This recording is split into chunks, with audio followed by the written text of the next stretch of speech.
Sunday, Sunday, Sunday. Come right into One Mind Syndicate as we answer your questions, because I'm the Sound Alchemist here with Gershwin. And this is For the Greater. This is a video series where we answer the questions left by you, the viewer. If you have a question for us, comment down below. Put a question in front of your question because we get those questions first. We also have super thanks. Yeah. So if you guys have, if you guys want to support the channel a little bit more, hitting us up with a super thanks will support the channel, and it's a guaranteed answer for your question. That's right. You don't have to ask a question if you just want to send a super thanks. You're more than welcome to. But yeah, thank you. Now let's get into the questions. This question is by J Day. He says, "What do you think the fate of humanity would have been if the Emperor was never created?" Really good question. Yeah. Would the end have come during the Dark Age of technology? Or possibly they would be wiped out by the Men of Iron? Or maybe they would make it all the way to their second golden age of tech and be a formidable force in the current timeline? Obviously, this is all going to be speculation. Mm-hmm. For me, based on what I understand about the lore, is that, and based on like when the Great Crusade took off and they started encountering new empires, one thing that I noticed is that most of them had some form of cooperation with a Xeno species. So I think that's what we would have seen. Mm-hmm. If the Emperor was never around, humanity would continue to progress, and they would progress in a way where, like, as soon as they found the first Xeno species, which was orcs, they would have been scared, been very xenophobic, but eventually realized that, like, in order for them to survive in the wide galaxy without the Emperor creating a Space Marines, Primaris, blah, blah, blah, blah, they need to, like, be buddies with some type of Xeno race. Yeah. See, I don't even think they'd get to that point. I feel like the Men of Iron would have been their downfall. Because honestly, what do you do against a self-replicating artificial intelligence life form that you guys have incorporated into every aspect of your life? Like, unless they have some type of outside help, be it some like Xenos or maybe the Cabal was involved, yeah, I don't see the Imperium coming out of that. And if they did, like techno-barbarian warlords, they would have just kept Terra and kept fighting for themselves. They wouldn't have the time, the effort, the manpower to become a intergalactic superpower like they currently are. Yeah, and it would be cool because then, like, the new focal point in the 40K universe would be the species of, like, scattered human empire kind of thing. It wouldn't be a universe; it would just be a world. Right? Yeah. So then Mars would never exist. No, well, I mean, yeah, no, I don't think so. Yeah. They would just see Earth as like some backwards planet with just a bunch of power-hungry warlords. Yeah. I mean, every now and then I do think they would incorporate like aliens, like Eldari and Oryx would crash land or visit Earth, and it would just be the techno-barbarians against them. So it would be a very different aesthetic of 40K. No Space Marines. Each faction would be like the techno-barbarian warlords of like Africa and stuff like that. So. Yeah, which actually sounds kind of cool. Yeah, kind of like a Mad Max, but still more futuristic than that. Yeah. I definitely would want I still want like a box game for the Unification Wars. Yes. That would be really cool. To have more insight, more awesome artwork. Because every time I think of the Unification Wars, I think of John Blanche's art of these warlords and how like awesome and like not steampunky, more like Mad Max style that they looked. Yeah. There is a YouTube channel that I have been watching a lot. I'm trying to find it right now. But they like the way he creates things, and it's really about like kit bashing, like that kind of Mad Maxy type of world. I can't find it. Fuck.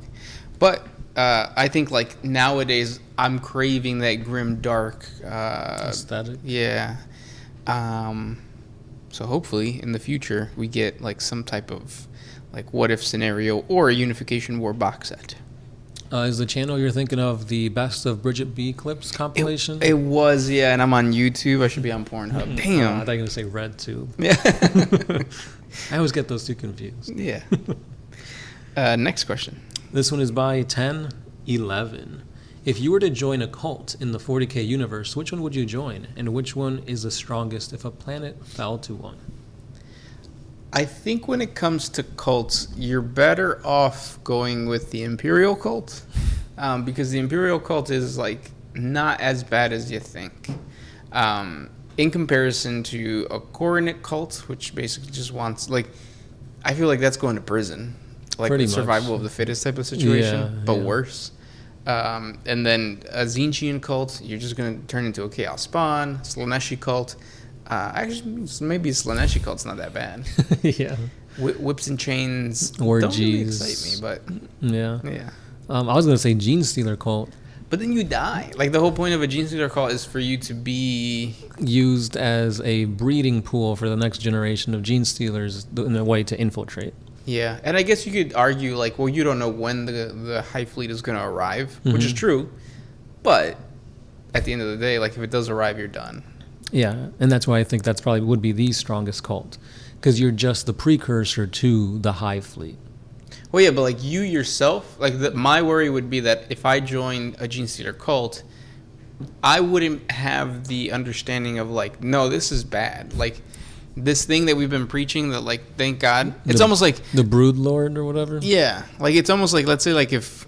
Like, in Christianity, the whole thing is, like, the return of Christ. Blah, blah, blah. It would be like, if Christ returns, but he's actually a demon who's going to, like, steal our souls. So those Christians, they would see Christ and then they'd be like, hallelujah, holla back. But no, like, it's devastating. It's terrible that now you have mycetic spores coming down and they're about to turn you into goop. But you'd be so brainwashed that you'd be welcoming these angels of It's the euphoric, Lord. yeah. You wouldn't see them for what they are. You'd see them as, like, you know, whatever you've been brainwashed to see them as. Well, and that's like ignorance is bliss. Like, I can't live with that. Mm-hmm. I do not believe ignorance. Well, I mean, yes, ignorance is bliss, but I don't want to be ignorant. Kind of. Yeah. No, I get you. And that is a topic that does get explored in the first book of the Horus Heresy, because there's a part where they're, like, thinking about it. It's like, why are we doing this? Why are we bringing all these human civilizations into the imperial fold when most of the time, well, not most of the time, but some of the times they don't want to be brought in? Right. And it's like, well, if they don't want to be part of the Imperium, they could just leave them alone. Yeah. And just go on to the next world and see if they want to join. Right. But it's like, no, they have to force their beliefs. So if, like, some imperial world is all about, like, some other god or some other emperor, it's like, no, we have to force you to see the truth of the imperial creed and all that. Yeah. And then that's, like, the big dilemma of, like, because then you get into recruiting. Mm-hmm. Exactly. And it's like, well, you just took over this planet, forced them to burn all their churches and temples and whatnot. And, like, if you did something to this world, they would be resentful. Yeah. There's no way that they would follow and blindly oblige to whatever rule they're being put under. So then you said which cult would you join? The Gene Stealer cult. So would you be okay with you being part of a Gene Stealer cult and going over to, like, a new planet to basically... Well, that's the thing. You won't.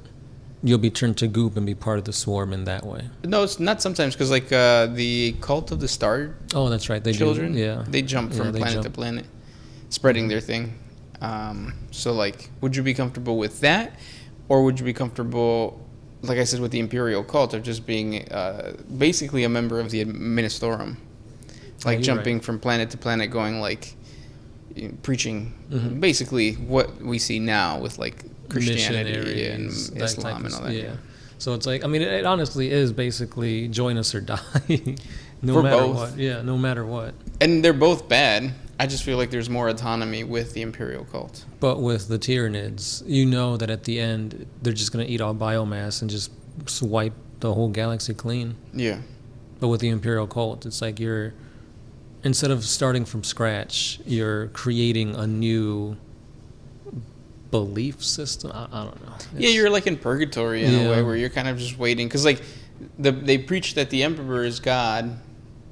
Now they do, yeah. Back then they didn't. Right, but, like, it's not true. Like, Right. So then you're just preaching falsehoods, whereas with the Gene Stealer cult, no, there are hive fleets coming and they're going to, like, liberate you. Right. God, theology, religion, none of that matters. The truth doesn't matter. You're all going to get eaten and become part of the swarm. At the end of the day, the moral of the story is, I guess, don't join a cult. There you go. Not even if it's hellfire. Stranger Things references. I really liked Stranger Things season 4. If you guys did not, don't comment. Let me enjoy this. Next question. There's the whole ignorance is bliss thing. Oh no! Never mind. Comment. Yeah. This one is by 1011 once again. Has the Imperium or Xeno species ever used orc spores as a weapon against other creatures? Not orc spores, I don't think. They've used Tyrannid gene stealer broods to send at the orcs, but no, usually not the orcs. Yeah, because it's very hard to kind of weaponize the orcs, but it's doable again. I don't see them not doing it, but I don't see them doing it either. So yeah. Yeah. We talked a lot with the whole like cult thing for a while, right? Yeah. So next question, this would be the last question. Colonel Lieutenant, or the Clone Lieutenant, sorry. Does Terra still have its own Imperial Guard regiments? Yeah. So usually Terran-born Imperial Guard regiments don't leave the Sol system. They're supposed to guard the Sol system. But that doesn't mean that like you don't have certain regiments going off and fighting nearby. Mm-hmm.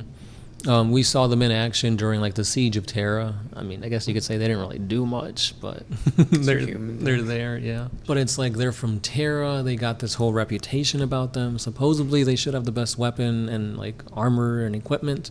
But I mean, like you said, they're just human. Yeah, it's like when they stormed the Capitol. You had people falling off walls and whatnot. You would think that the security there would be like on point. Nah. But those were the questions for today. Thank you guys so much for sending those questions our way. I hope we answered everything. If we didn't, try again. And I hope you guys enjoy this whole new like setup. I don't know if you guys noticed, but we are doing Greater WAAAGHs now Saturday, Sunday, and Monday. Yeah, so thank you guys for all your support. Super thanks are very welcomed. But again, if you guys can't, we understand. Like, comment, subscribe, share. And if you guys like the codex that is the One Mind Syndicate channel, we do have supplements out there. So check us out on Twitter, Instagram, Facebook. You guys are very active on there, surprise. And yeah, we'll see you there. This is Gershwin, the Sound Alchemist, and we are out.